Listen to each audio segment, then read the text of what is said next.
Ապրիլի 16-ին տեղի ունենալու Գյումրու նոր ընտիրավական ու անդրանիկ նիստը, հաշվի առնելով այն հանգամանքը, որ որևէ քաղաքական ուժի այդպես էլ չհաջողվեց ստանալ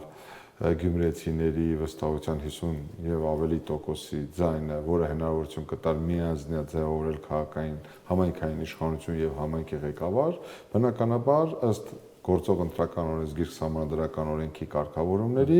Գյումրու ավականու անդրանիկ նիստում պետք է ընտրվի ավականու կողմից Գյումրու համայնքի նոր ղեկավար։ Դատելով այն հայտարարություններից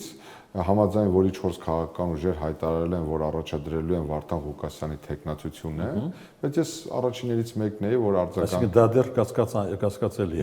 Իհարկե, որովհետև նույնիսկ այդ 4 քաղաքական ուժերը պապայի արև երթվեն, որ առաջադրելու են եւ պաշտպանելու են եւ քվեարկելու են Վարդան Ղուկասյանի օգտին, միայն այն հանգամանքը, որ գործող իշխանությունը չի հայտարարել, որ չի առաջադրելու թեկնածու, իսկ տրամադրությունները այնպիսին են, որ ամեն դեպքում այդ օրը ՔՊ-ն առաջադրելու է համայնքի ղեկավարի թեկնածու,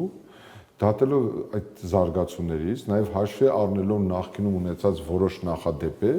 ես չեմ բացառում, որ մարդագողության հերթական գործընթացի մենք ականատես կլինենք,